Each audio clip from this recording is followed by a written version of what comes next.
Any chance we'll take it. Read us any rules we'll break it.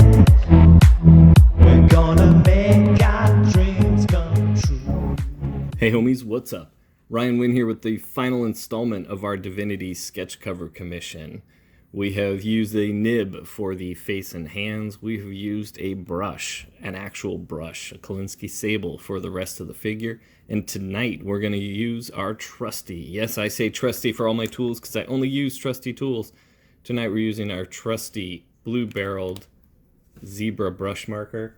Some of you may also, let's see if I've got it here like I planned. Some of you may also be using a Tombow that is very similar. It's a felt tip brush marker. They come in various sizes and flexibilities.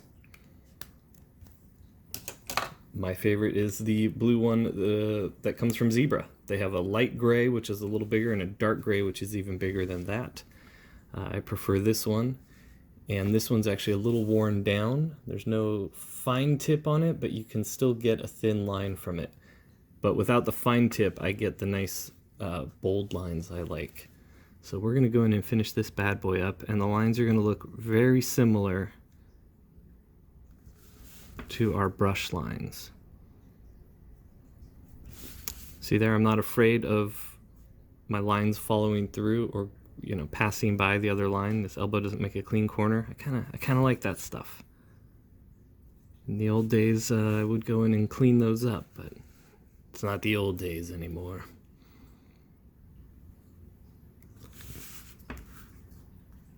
Alright, so we're going to go and finish up the contours like I was supposed to do with the original brush the first time. Now when I'm using the brush pen, I find that it gives me lines that are somewhere between the nib and the brush, and I tend to pull the lines towards myself with this, where with a lot of the brush stuff I'll hold it like this and I'll do the lines away, as you could see in the previous video. But I really like the bounce that this gives.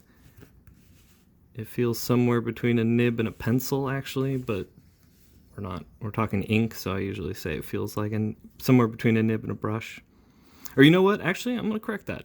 It feels like something between a nib and a pencil. The result is something between a nib and a brush. Okay, so his tubes here, I'm going to start on this one here. I'm going to do these outside pieces first, or these, I guess we call them like the connecting arc. So go a little thin on top there, because that's our highlight. A little thin there. And this one will go a little thin to thick. So the reason I do that is because then I can pull away from those lines. I'll go a little heavy on the underside of these tubes. He's a cosmonaut. See, these are all the tubes for breathing, and yeah, you guessed it, going to the bathroom. Gross. See, now that was a lot easier having done that than going here, bending it all the way around. I could just have it there and then pull away from both sides. I do the same thing on like large cylinder shapes. If you don't have an ellipses for it, kind of gives you a point to work from. Now here I'm going to do his outlines there first so we can butt these lines up against that. Now I was really against using brush markers or anything like that that wasn't a nib or a brush. I was kind of a snob about using that on production work.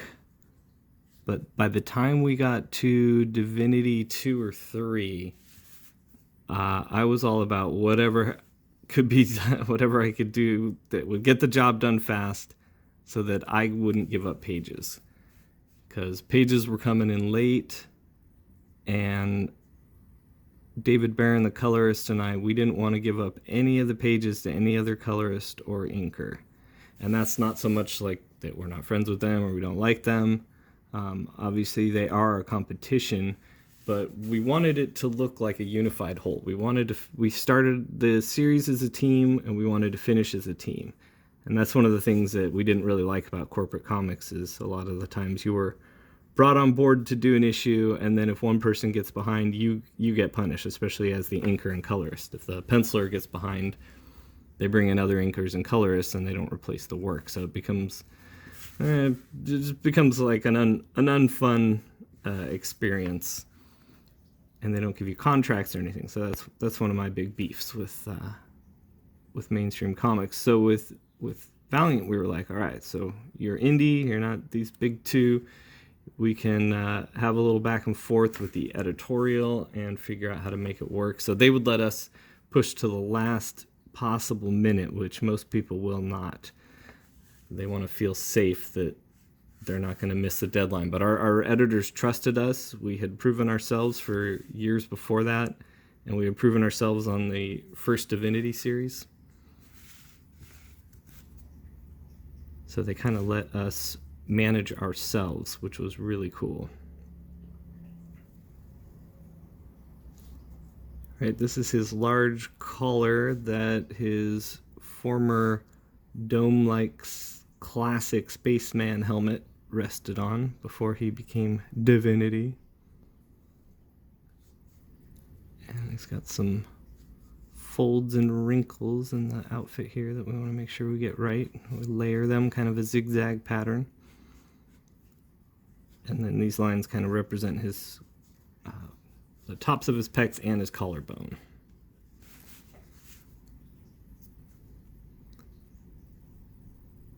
So there were a couple issues, I think only one or two, where we had to bring in another inker, and that was on, I think, Divinity 3, which it just had to be done.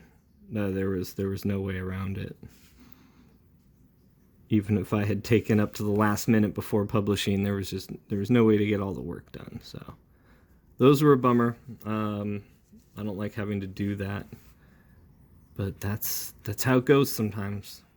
And that's sort of my mantra for when things go wrong. So, well, that's how it goes sometimes. Okay, we have a few more details. He's got a little seam in his little, whatever you want to call his vest. He's got those there. And then we're going to break out a template really quick. Small circle template. I keep my templates on a hook on the underside of my desk. They all hang from one of these spots here, and I can reach under very easily and grab the one I need.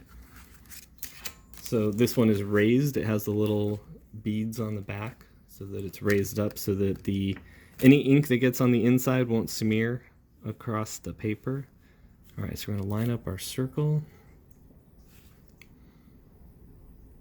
Here we go. We're going to center it. We can kind of see through it, so we're going to center it. And I'm going to start right here, and I'm going to bear down, heavy, lift up a little, go as thin as I can, start to bear down again, and then whip it through. And there we go. We have our circle, thin on top, heavy on the bottom. Now let's do... It's got this weird exclamation mark thing that again is function. It has something to do with his spacesuit. It's not actually an exclamation mark design. And we're going to do the same thing with this circle. Going to start on the bottom side where I want it a little heavy and thinner on top, and boom. And there we go. So there is our Divinity, meditating on life, the universe, and everything. So we're going to give it a sig here. My RAW with the star as the A. Done and done. The proceeds of this went to my local store, Alakazam. I believe I can say Aaron's name. I won't say his whole name, but Aaron commissioned this, and he was willing to give the proceeds to the store, which is super great in this time, and I thank everyone for doing that. I do have sketch covers available over at Store Envy. My store is called Raw Matter, RAW. like the RAW. And every Wednesday, I'm going to post new sketch covers and new collections and signed comics and things like that. So feel free to check that out. And let's take a look at some original Divinity art. Set that aside. And these are pages 4 and 5 from issue 1 that I've got here. And we can take a look at the different tools and techniques that I've talked about and used this week and how they were applied here.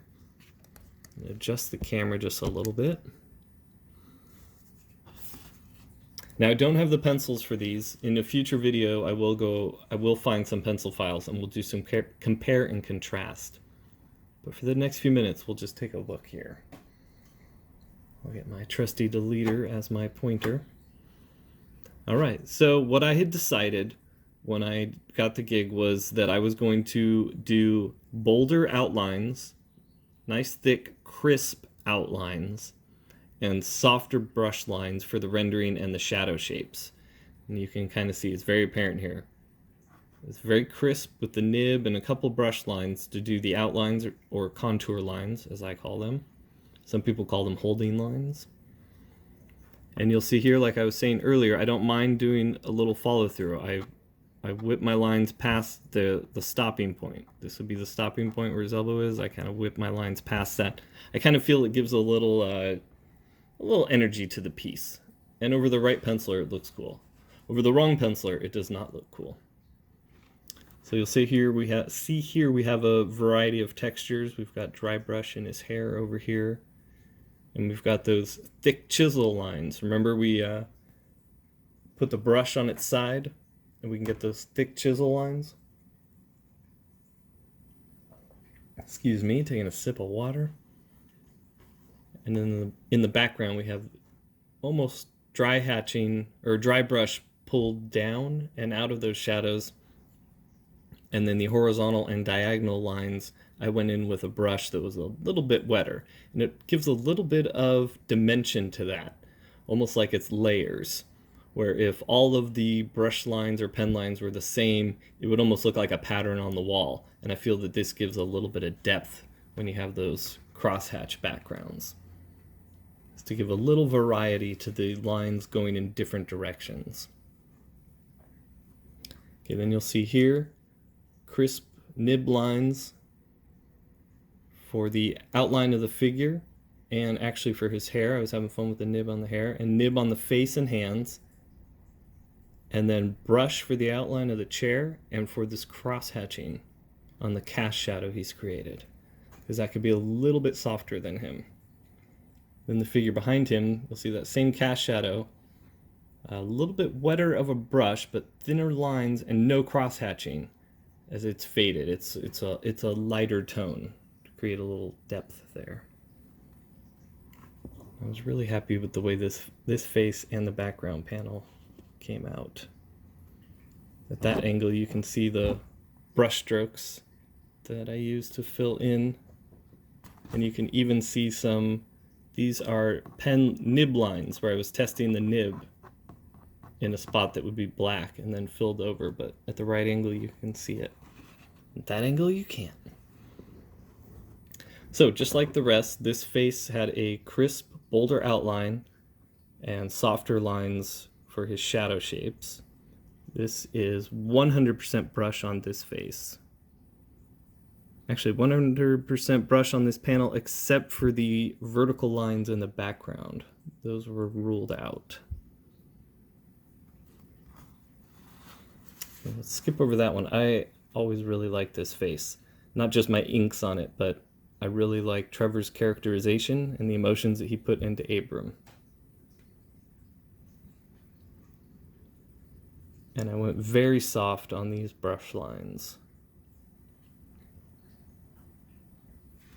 And you'll see I avoided his cross-hatching there altogether and sort of had my own fade out that I created with the chisel brush. Which, on another episode, or another show that I like to do called Page and Print, we look at original art and the printed page, and I haven't done one of those in a long time, so I'd like to get back into those. Alright, here we're going to go over the tools I used. This would be a nib with a ruler, We're going to get into doing some of that soon, background work. I have secret ways that I do it, and I have to come up with a way to show you guys how to do it. It doesn't reveal my secrets.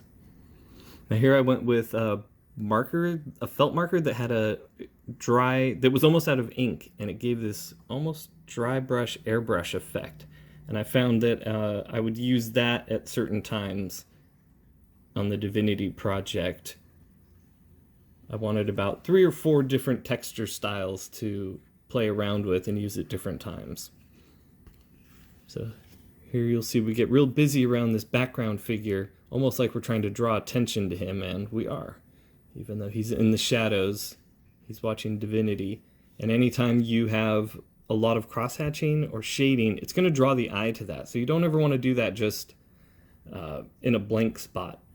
You know, if I had gone crazy on the cross-hatching over here, it would have drawn our eye to that instead of over here. Where here we've just got the field of the rain and the shadows of the buildings there. So again, crisp outlines, softer brush lines. And I guess it's okay to mention, or should have mentioned, we were going borderless.